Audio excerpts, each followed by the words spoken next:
सत्य प्रकाश दुबे जी, गोरखपुर से। राधे राधे महाराज जी। महाराज जी, मैं आत्मा और शरीर के बीच का अंतर समझना चाहता हूँ, इसे कैसे अनुभव करूं? अज्ञान हट जाए तो अंतर हट जाए। आत्मा और शरीर के बीच का जो अंतर है वो अज्ञान है, अविद्या। अविद्या परवश हो करके, मैं का विस्मरण हो करके इस शरीराभिमान से हम पुष्ट हो गए कि मैं स्त्री हूं, मैं पुरुष हूं, मैं अमुक हूं, मैं अमुक हूं। ये अविद्या, ये अज्ञान जनित है। जहां श्रद्धावान लभते ज्ञानम तत्परा संहितेन्द्रिय ज्ञानम लब्ध्वा पराम शांति मचिरेणाधिगच्छति। जहां आप ज्ञानी महापुरुषों पर श्रद्धा की, सत्य शास्त्रों पर श्रद्धा की, उसका श्रवण मनन किया, तो आपको शास्त्रीय ज्ञान प्राप्त हुआ कि इंद्रियों को विषयों से हटाओ, मन को संसार के चिंतन से हटाओ। तो तत्परा संहितेन्द्रिया, वो तत्परायण होकर के अपनी इंद्रियों को संयमित किया, और जो ही इंद्रियों को संयमित किया, भोगों से रहित किया, और शास्त्र का मनन, संत सदगुरुदेव के वचनों का मनन, तो उसके अंदर शुद्ध ज्ञान प्रकट हुआ। जो ही शुद्ध ज्ञान प्रकट हुआ, शरीर और आत्मा का ये भेद जो अज्ञान था वो नष्ट हो गया। अब अंदर में सर्वम खलमिदम ब्रह्म ने नानास्ति किंचन, सब कुछ ब्रह्म है ऐसा अनुभव हुआ, और परम शांति मचिरेणाधिगच्छति, वो परम शांति को प्राप्त हो जाता है। तो ये अज्ञान ही है भेद, अज्ञान ही है नानात्व, अज्ञान ही है देहाभिमान।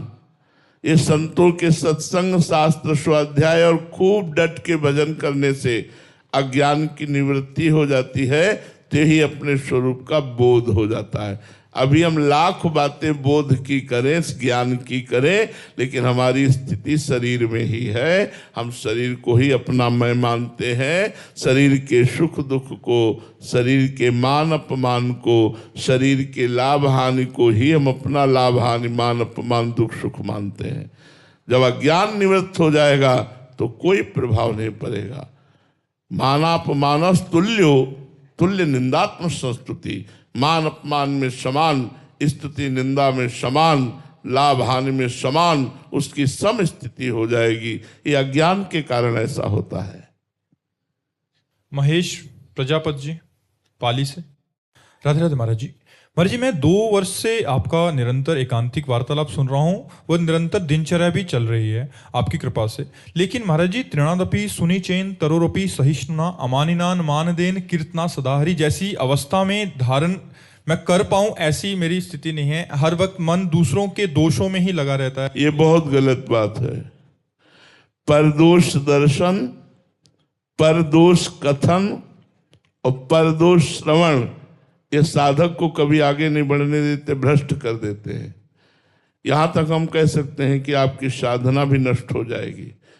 अगर ये परदोष दर्शन का स्वभाव रहा, किसी वैष्णव, किसी संत के दोष दर्शन करके उनका वर्णन कर दिया, उस पर आप चिंतन विचार करने लगे, श्रवण करने लगे, तो आपकी साधना नष्ट हो जाएगी।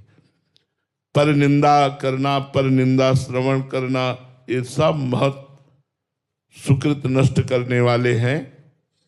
पर निंदा के किए ते आवत नहीं कछु हाथ, मूरख पर्वत पाप को ले चल अपने साथ।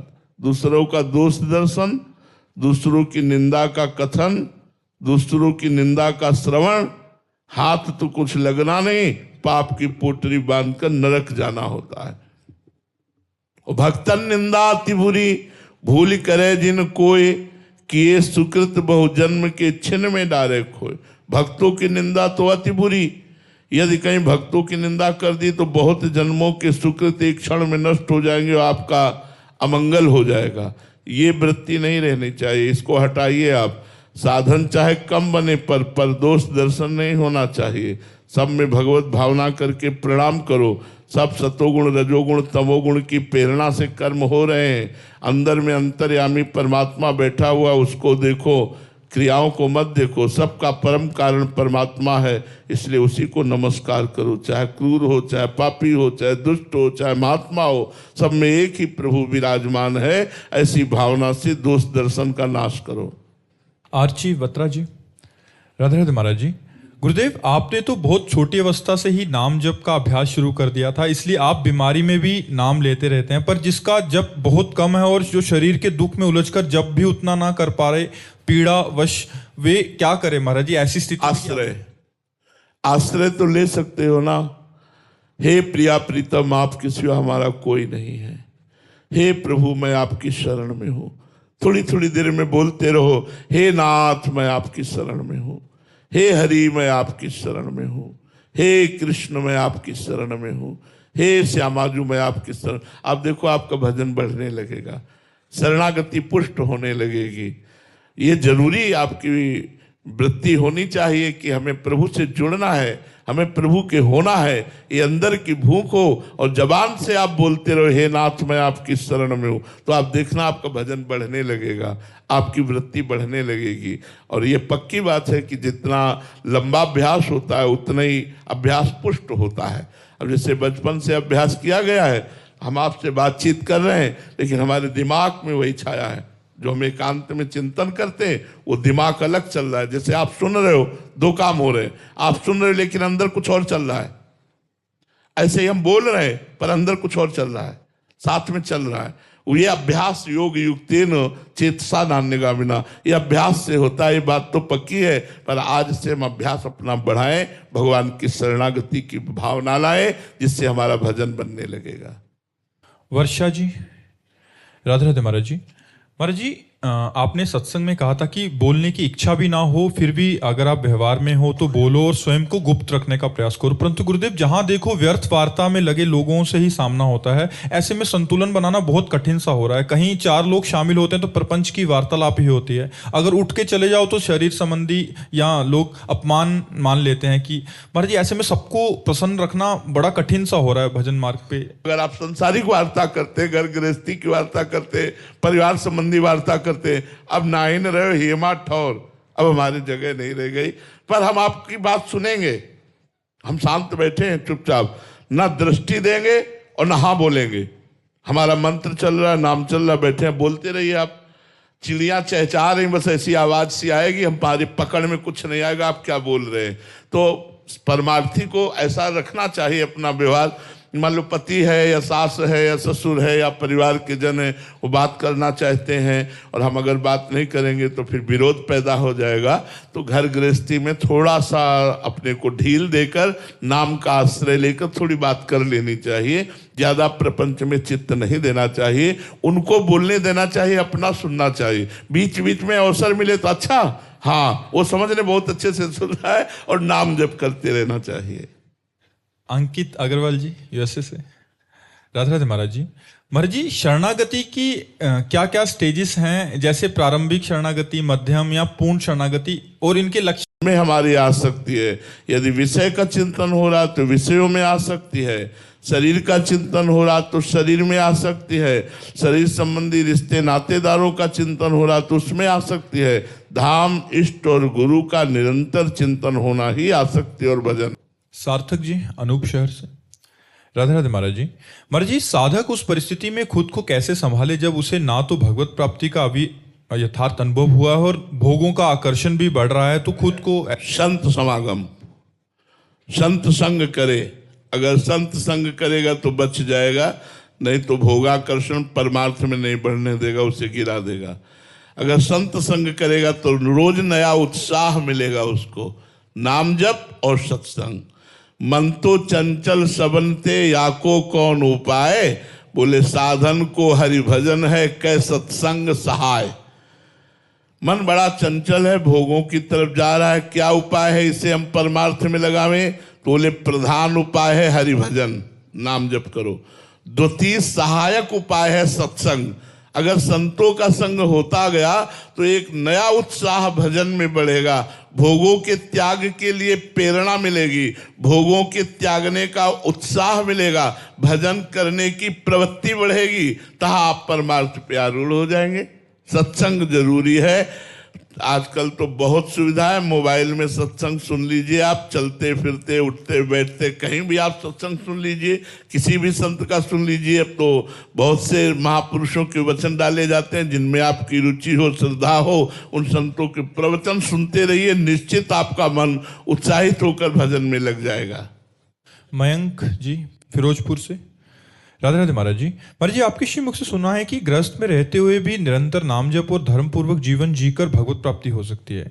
महाराज जी, मैंने आपके जीवन के बारे में भी सुना है कि आपका जीवन अत्यंत कठिन रहा है, भिक्षा से जीवन यापन और कठोर तपस्या रही है, जबकि आप चाहते तो गृहस्थ में रहकर भी भजन कर सकते। तो मेरा जिज्ञासा है कि जब गृहस्थ में रहकर ही भजन संभव है तो अनेक संतजन संन्यास मार्ग क्यों अपनाते हैं और इतना कष्टपूर्ण जीवन क्यों जीते हैं? हाँ, क्योंकि गृहस्थ में रहकर आप स्वयं भगवत प्राप्ति कर सकते हैं, लेकिन दूसरों को कराने की सामर्थ्य आप में नहीं है। और विरक्त में रह करके लोक को भगवत प्राप्ति कराने की सामर्थ्य है। एक दो व्यक्ति की नहीं, मम भक्ति युक्तो भुवनम पुनातु। लोक को, पूरे भारत को भगवत प्राप्ति कराने की सामर्थ्य होती है। उनकी शरण में आ जाए, उनकी आज्ञा का पालन करे तो निश्चित भगवत प्राप्ति हो जाएगी। तो इतना कसा जाता है जो संत को, वो इसलिए लोक कल्याण के लिए, लोक मंगल के लिए कसा जाता है कि मेरा भक्त बन करके हजारों को भक्ति प्रदान करेगा, हजारों को भगवत प्राप्ति कराएगा, इसलिए कसा जाता है। नहीं, भगवत प्राप्ति तो बहुत सहज है। जो ये भगवत प्राप्ति बहुत कठिन है ऐसा रख दिया गया है, ऐसा नहीं है। भगवत प्राप्ति बहुत सहज है। आप अपने घर में जो काम करते हैं, किसानी, व्यापार, नौकरी, उस कर्म को अच्छा कीजिए, बेईमानी मत कीजिए, घूसखोरी मत कीजिए, अधर्म मत कीजिए, कोई भी कपट मत कीजिए, ईमानदारी से अपने कर्तव्य का पालन कीजिए और राधा राधा नाम जप कीजिए। और जो भोजन है वो भगवान को अर्पित करके पाइए। कभी संत महात्माओं का सौभाग्य बन जाए पवाने का, उनको पवा दीजिए, हो गई भगवत प्राप्ति। आप निश्चित, जब आपका शरीर छूटेगा आपको भगवत प्राप्ति हो जाएगी। लेकिन संत जन इतना कठोर तप करके भगवान का भजन करके ऐसे बन जाते हैं कि दर्शन मात्र से पवित्र कर देते हैं। संत दरस जिम पातक टरई, चलते फिरते तीर्थराज प्रयाग हैं, मुद मंगलमय संत समाजू, जो जग जंगम तीर्थ राजू। जहां से निकल जाए वहां के वातावरण को पवित्र कर दे, अपनी वाणी से लोक के लोक को पावन कर दे। इसलिए भगवान अपने संतों को कसते हैं। इसलिए विरक्त भाव से जो भजन करते हैं वो मम भक्ति युक्तो भुवनम पुनात सातरति सा लोकांतारयति। वो स्वयं तर जाते हैं और लोक के लोक को पावन कर देते हैं। इसलिए गृहस्थ ऐसा नहीं कर सकता। वो तो अपना ही कल्याण कर ले, यही भगवत प्राप्ति कर ले तो बहुत बड़ी बात है। लड़का बच्चा पत्नी के मोह में फंसा हुआ कितना समय भगवान को दे पाता है, आप लोग देख लीजिए। हम लोग बचपन से लेकर के, जागरण से लेकर के सुषुप्ति तक, जन्म से लेकर मृत्यु तक पूरा प्रयास रखते हैं कि एक क्षण के लिए भी भगवान का विस्मरण न हो। और उसका फल ये होगा कि लाखों लोग भगवत प्राप्त हो जाएंगे, लाखों लोगों के हृदय का परिवर्तन हो जाएगा, लाखों लोगों का मंगल हो जाएगा। इसलिए भगवान संत को कसते हैं और ये संत मार्ग जगत पावन के लिए है। महाराज जी, संत जीवन और गृहस्थ जीवन के बारे में चर्चा हो रही है, तो महाराज जी इसमें क्या कठिनाइयां हैं और क्या सुविधा है और उसमें क्या कठिनाई यार, जिंदगी पूरी। अब हम कैसे तुमको बताएं। जब 5 किलो अन्न पाने की जरूरत थी तो 5 कवल अन्न नहीं मिला। 5-5 दिन, 7-7 दिन भूख से व्याकुल होकर बालू खाई। संसार की तरफ आकर्षण था तो संसार नहीं, गंगा का किनारा, वही झाड़, वही बालू, वही गंगा जी। क्या हृदय में माँ का प्यार हमें नहीं चाहिए? क्या हमें पिता का प्यार नहीं चाहिए? क्या हमें संसार का सुख नहीं चाहिए? कुछ नहीं, सब में आग लगा करके पूरा जीवन ऐसे, तब वो जगत पावन करने वाला जीवन बनता है। और गृहस्थी में जब तुम्हें भूख लगी भोजन पा लिया, जब तुम्हें काम सताया पत्नी है, जब तुम्हें मोह सताया पुत्र है, जो तुम्हें मनोरंजन चाहिए रुपया है, सब। तो बहुत जमीन आसमान का अंतर है, बहुत जमीन आसमान का अंतर है। कोई खिलवाड़ नहीं, बाबागिरी। जो संत मार्ग वो खिलवाड़ नहीं। हाँ, बैलेंस बना के चले वो बात अलग की बात है, लेकिन अगर असलियत में संत मार्ग में चले तो खाड़ की धार पर चलने की बात कही। भूख से व्याकुल होकर बालू खाइए, बालू। तब एक संत का मर जाओगे, तुम्हारी आंतें कट जाएंगी अगर ऐसे रहोगे। संसार से नहीं मिलना, किसी के घर मांगने नहीं जाना, मुझे गांव में नहीं घुसना, बस एकांत गंगा का किनारा 20 वर्ष। तो संत जीवन बनाने के लिए अपने को तपाना होता है, कसना होता है, झोंकना होता है कष्टों में। आज जब हमारे खाने की व्यवस्था है तो भोजन करने लायक नहीं रहे, किडनी फेल हो गई। जब खाने लायक थे तो भोजन नहीं था।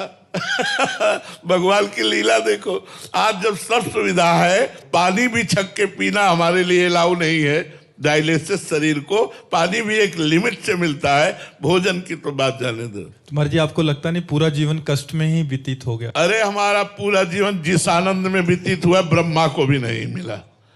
ब्रह्मा को ब्रह्म पद में भी आनंद नहीं मिला होगा जो आनंद हमें मिला। ये तो बाहरी कष्ट है, माया जनित। प्रभु ने मुझे जो आनंद दिया वो ब्रह्मा को भी आनंद नहीं, क्योंकि ब्रह्मा को भी चिंता है सृष्टि की, मुझे पाई भर चिंता नहीं थी। चाह विटी चिंता विटी मनवा बेपरवाह, जिनको कछु न चाहिए वो साहन के साह। महाराज जी अंदर का आनंद क्या होता है महाराज जी?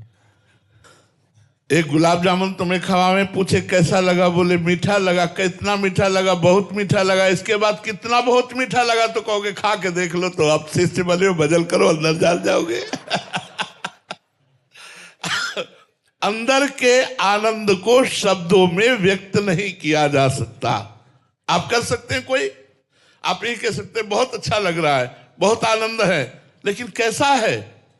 अब आप बोलो तो आप कहोगे ऐसा अनुभव करके देख लो। ये तो अनुभव का है, अनुभव गम में भजे जी संता, इसको बताए नहीं। आपसे सच्ची कहता हूं 24 घंटे में आनंद में मस्त रहता हूं। इतना आनंद स्वस्थ शरीर को भी नहीं होगा जितना आनंद मुझे है।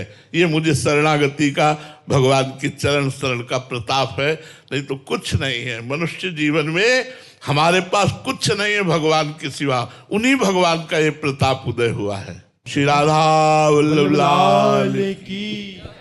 मैं बहुत परेशान हूँ। मैंने आत्महत्या करने का भी प्रयास करा था। मेरे माता पिता ने फिर मेरे को रोका, मैंने नाक बंद कर ली थी ऐसे। और मैं इतने ख्याल आते रहते हैं कि जिंदगी खत्म हो चुकी है। और मुझे ये भी पता है ये क्यों हो रहा है। डिप्रेशन इतना है कि 3 साल से कुछ हो ही नहीं रहा, कुछ कर ही नहीं पा रहा। मेरी बात, हमारे पूर्व जन्मों का कोई पाप ऐसा है जो आया है, हमें कष्ट दे रहा है। अब हम नाम जप करें और ब्रह्मचर्य से रहें। अगर आप ब्रह्मचर्य से रहोगे ना और नाम जप करोगे, कोई नशा नहीं करोगे, गंदे दृश्य नहीं देखोगे, गंदे बच्चों का संग नहीं करोगे, तो बिना दवा के ठीक हो सकते हो आप। हमारी बात मानोगे? हाँ बच्चा, अब पहली बात तो आपका जो इस समय मानसिक स्तर है वो बिगड़ा हुआ है, इसको सुधारना होगा। थोड़ी हमारी प्रार्थना मान लो, राधा राधा नाम जप करो, कोई गंदा भोजन मत करो, कोई गंदे बच्चों से मत मिलो, और ये सोचना बंद करो कि आप डिप्रेशन में हो। अगर ये सोचना बंद कर दोगे तो आप ठीक हो जाओगे। हमारी बात मान लो। महाराज जी आप पर विश्वास ही नहीं हो पाता है। जैसे मैं सुनता तो हूँ राधा राधा, जब मन अंदर से कहता है नहीं राधा राधा से कुछ हाँ वो क्या है कि मिलेगा कि नहीं। सुनो, पूर्व का जब पाप अंदर आता है ना, तो वो भगवान, संत, भक्त इन पर अश्रद्धा करवाता है। लेकिन जैसे हम कड़वी दवा भी खाते हैं ना, तो हमारी रुचि नहीं है पर हम खाते हैं, ऐसे ही मान करके राधा राधा जपो, नाम जप करो, भगवान तुम्हारा मंगल करेंगे। वो बड़े मंगल भवन है। आपके ऊपर कृपा ना हुई होती तो आप वृंदावन ना आए होते। आपके ऊपर कृपा है ना, आप हमारे सामने बात कर रहे हैं, तो इसलिए प्रसन्न हो जाओ और नाम जप करो। कोई गंदा भोजन, गंदे आचरण, गंदा संग, इनका त्याग करो और नाम जप करते हुए 1 महीना बाद फिर हमसे मिलो आप, ठीक है? बस एक प्रश्न और। हाँ बताओ। भगवान कहाँ से आए? भगवान को किसने बनाया? बच्चा, भगवान स्वयंभू है। स्वयंभू माने स्वयं प्रकट होना। भगवान ने सबको बनाया, भगवान को कौन बनाएगा बच्चा? भगवान स्वयंभू है। स्वयं माने स्वयं प्रकट होना, स्वयं सच्चिदानंद है। जैसे हमारे पिता तो बाबा, पर बाबा, फिर उसके बाद हम बढ़ते चले जाएं तो ब्रह्मा जी, और ब्रह्मा जी कहाँ से प्रकट हुए? भगवान से। तो भगवान स्वयं प्रकट है, भगवान को किसी ने प्रकट नहीं किया, भगवान को किसी ने नहीं बनाया। भगवान स्वयं प्रकट है, स्वयं अपने आप का निर्माण करके इन रूपों में भगवान विराजमान। सब रूपों में एको हम बहुत श्यामा, वही भगवान बहुत रूपों में विराजमान, ठीक है? देखो आज हमारे नए समाज के जो बच्चों की दुर्दशा हो रही है उसका कारण है व्यसन और व्यभिचार। हम इसीलिए बहुत प्रार्थना करते हैं माता पिता से, टीचर से, गुरुजनों से, संतजनों से कि हमारे समाज को बचा लिया जाए। लाखों बच्चे ऐसे जो हैं उनको ड्रग्स चाहिए, उनको नशा चाहिए, नहीं मिलता अपनी माँ को मार रहे हैं, अपने पिता को मार रहे हैं, वो भगवान को गालियां दे रहे हैं, किसी से कोई श्रद्धा नहीं, क्योंकि नए बच्चे हैं। अब ब्रह्मचर्य खो दिया तो अध्यात्म शक्ति रही नहीं, अब विवेक रहा नहीं तो डिप्रेशन में तो पहुंच जाएंगे।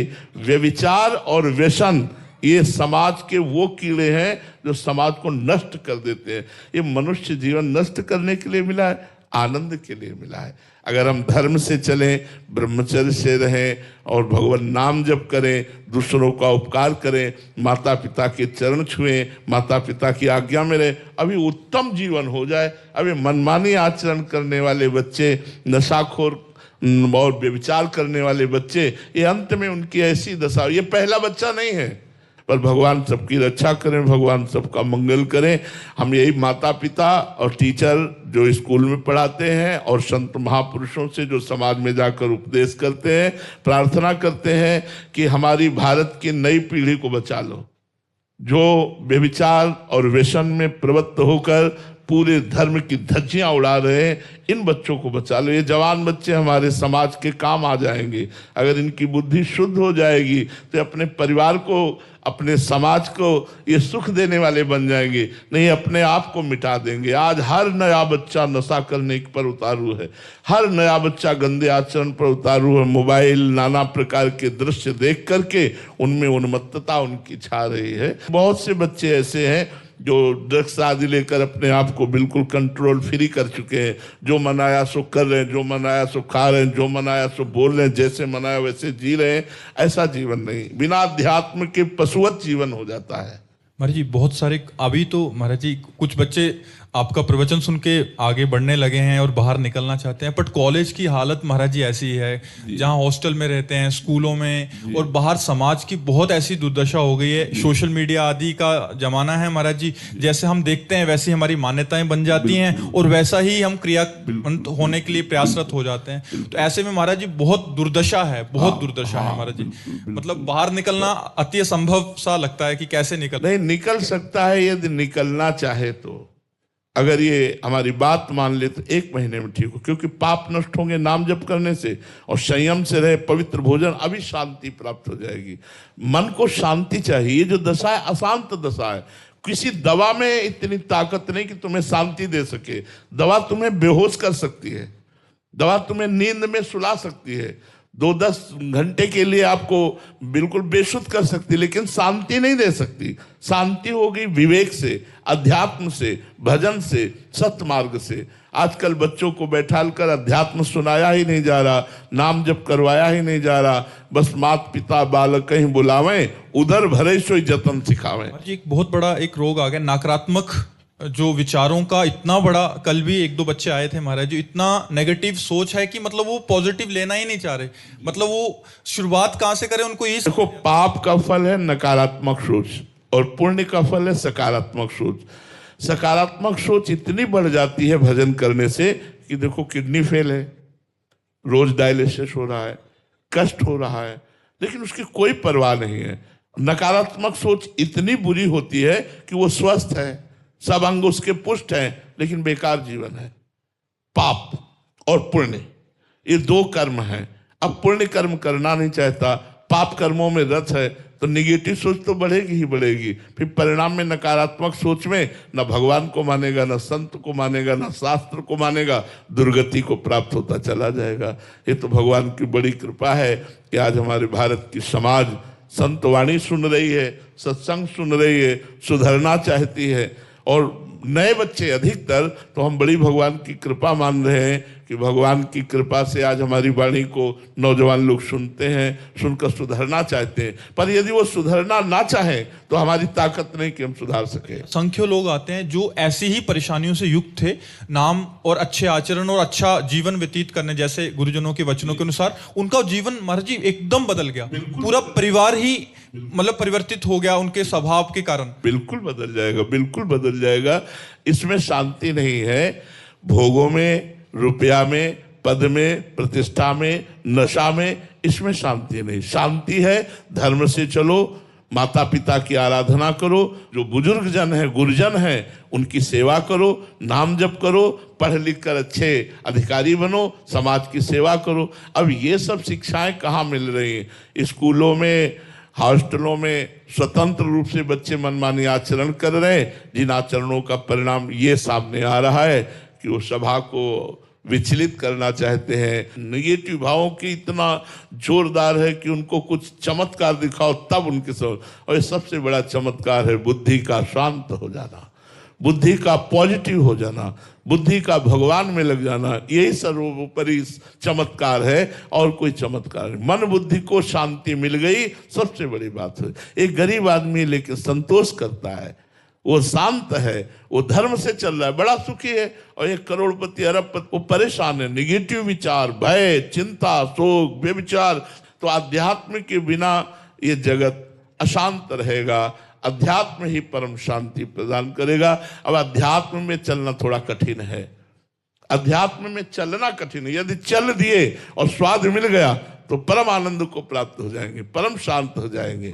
कुल सार है कि नकारात्मक ऊर्जा जो अंदर उत्पन्न होती है वो हमारी ही पाप कर्म है, अधर्म आचरण से, और पुण्य कार्य और जो अध्यात्म से चलने वाले व्यक्ति के अंदर एक सकारात्मक ऊर्जा है। हाँ बिल्कुल, इसी से हर व्यक्ति को थोड़ी देर ही सही, हम तो कहते 24 घंटे में यदि 24 मिनट आप भगवान का नाम जप करेंगे तो आपको शांति मिलना प्रारंभ हो जाएगी। आप खुद देख लीजिए, आपको आनंद प्राप्त होना शुरू हो जाएगा। आप खुद देख लीजिए, 24 घंटे में 24 मिनट समय दे दीजिए और आधार आधार आप जप कीजिए। आप देखिए आपका कितना परिवर्तन होता है। थोड़ा लंबे समय तक कीजिए। साथ तो दीर्घ काल निरंतर सत्कार से भी तो दृढ़ भूमि, दीर्घ काल तक निरंतर यदि आदर सहित नाम जप किया जाए तो चमत्कार दिखा। उसमें मन ना लगे तो महाराज जी, तो भी मन ना लगे तो भी हम भोजन पाते हैं, मन ना लगे तो भी पेट भरी जाता है ना। ऐसे मन ना लगे और नाम जप करे तो हमारा मंगल हो जाए। भाव कुभाव अनख आलसहु नाम जपत मंगल दिश दसो, दसों दिशाओं में मंगल हो जाएगा यदि हम भगवान का नाम जप। केवल जिव्या से महाराज जी जपते रहे, केवल जिव्या, यद जिव्यागे वर्तते नाम तुभ्यम अहोवत सुपृष्टो गरियान यद जिव्यागे वर्तते। वो सबसे श्रेष्ठ पूजनी बन सकता है यदि वो अपनी जिव्या से भगवान हरि का नाम जप करे, राधा राधा नाम जप करे, राम राम नाम जप करे। बड़ा चमत्कार नाम जप में, बड़ा चमत्कार नाम जप में। आप नाम जप करके देखो, परम शांति मिलेगी, परम आनंद मिलेगा और इस लोक की भी संपत्ति मिलेगी। परलोक तो मिलेगा भी, इस लोक में भी आप आनंदित रहेंगे। नमक रोटी खाएंगे लेकिन आप प्रसन्न रहेंगे। आप भले थोड़ा सा कम पैसे की जीवन व्यतीत करें, साइकिल से चल रहे हैं, थोड़ा वैसे कपड़े नहीं है, लेकिन आप अंदर से बड़े आनंदित रहेंगे। बड़ी बड़ी गाड़ियों से चल रहे हैं, अशांत हैं, जल रहे हैं, निगेटिव विचार, वासनाएं, चिंता, शोक, भय, ये सब खाए जा रहे। बिना अध्यात्म के कैसे बच सकते हो? अध्यात्मवान होना पड़ेगा। महाराज जी, बाहरी गाड़ी, मोटर, बंगला, यश हो जाना शांति का सूचक नहीं है महाराज जी। शांति अंदर का ही विषय है जी, और वो बिना परमात्मा से जुड़े नहीं प्राप्त हो सकती। बिना भगवान के जुड़े तब लग कुशल न जीव को सपने हो मन विश्राम, जब लग भजत न राम को शोक धाम तज काम। जब तक शोकों के धाम कामनाओं का त्याग नहीं हो जाएगा तब तक शांति नहीं मिलेगी। और वो तभी होगा जब आप राम राम राम राम, कृष्ण कृष्ण कृष्ण, हरि हरि आप जप के तो देखो। ये अमोघ औषधि है। जासु नाम भव भेषज हरन घोर त्रिशूल, जिनका नाम तीनों लोकों के समस्त दुखों का नाश करके, त्रिताप का नाश करके, भव समुद्र से पार कर दे, अचूक औषधि भगवान का नाम है। आप जप करके देखो तो भगवान के नाम में पॉजिटिव पावर है। बड़े से बड़े विपत्ति में, बड़े से बड़े दुख में भी आनंद का अनुभव होता है जब भगवान का भरोसा और भगवान का नाम होता है। और नहीं तो बड़ी से बड़ी संपत्ति में, बड़े से बड़े सुख में भी निगेटिव विचार खाए जा रहे हैं। कहीं ऐसा ना हो जाए, कहीं ऐसा ना हो जाए, कहीं ऐसा ना हो जाए। विविध प्रकार की नकारात्मक सोचों का नाश करने के लिए भगवान नाम जपना अत्यंत आवश्यक, इसलिए सब लोग जपो। अपने परिवार को बैठाल कर थोड़ा भक्ति करो, थोड़ा नाम जप करो, थोड़ा बैठकर भगवत कथा कहो, जिससे उनके हृदय पवित्र हो, बच्चों का हृदय पवित्र हो। नहीं, आज नकारात्मक सोच और गंदे आचरणों की तरफ वृद्धि होती जा रही। कलयुग है ना, युग धर्म का भी प्रभाव, कलयुग अपना प्रभाव दिखा रहा है, खूब जोर से दिखा रहा है जी।